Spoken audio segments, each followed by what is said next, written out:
اے پیغمبر، لوگ تم سے نئے چاند کے بارے میں دریافت کرتے ہیں کہ گھٹتا بڑھتا کیوں ہے۔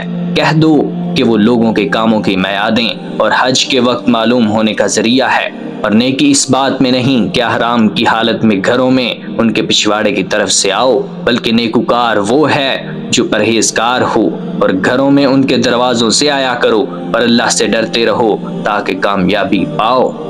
اور جو لوگ تم سے لڑتے ہیں تم بھی اللہ کی راہ میں ان سے لڑو، مگر زیادتی نہ کرنا کہ اللہ زیادتی کرنے والوں کو دوست نہیں رکھتا۔ اور ان کو جہاں پاؤ قتل کر دو، اور جہاں سے انہوں نے تم کو نکالا ہے یعنی مکے سے، وہاں سے تم بھی ان کو نکال دو۔ اور دین سے گمراہ کرنے کا فساد قتل و خون ریزی سے کہیں بڑھ کر ہے۔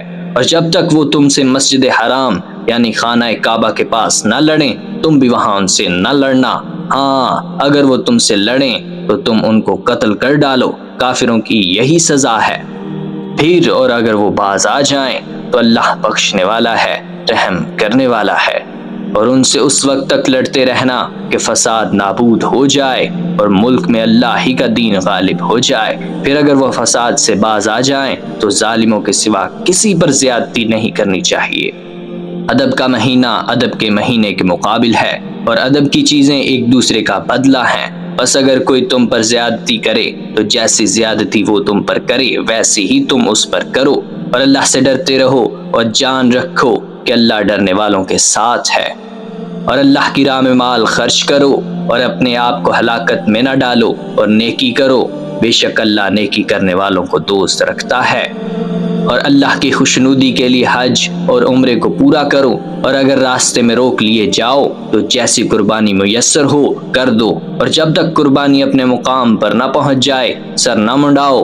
اور اگر کوئی تم میں بیمار ہو یا اس کے سر میں کسی طرح کی تکلیف ہو تو اگر وہ سر منڈوا لے تو اس کے بدلے روزے رکھے یا صدقہ دے یا قربانی کرے۔ پھر جب تکلیف دور ہو کر تم مطمئن ہو جاؤ تو جو تم میں حج کے وقت تک عمرے سے فائدہ اٹھانا چاہے وہ جیسی قربانی میسر ہو کرے، اور جس کو قربانی نہ ملے وہ 3 روزے ایام حج میں رکھے، اور 7 جب واپس ہو۔ یہ پورے 10 ہوئے۔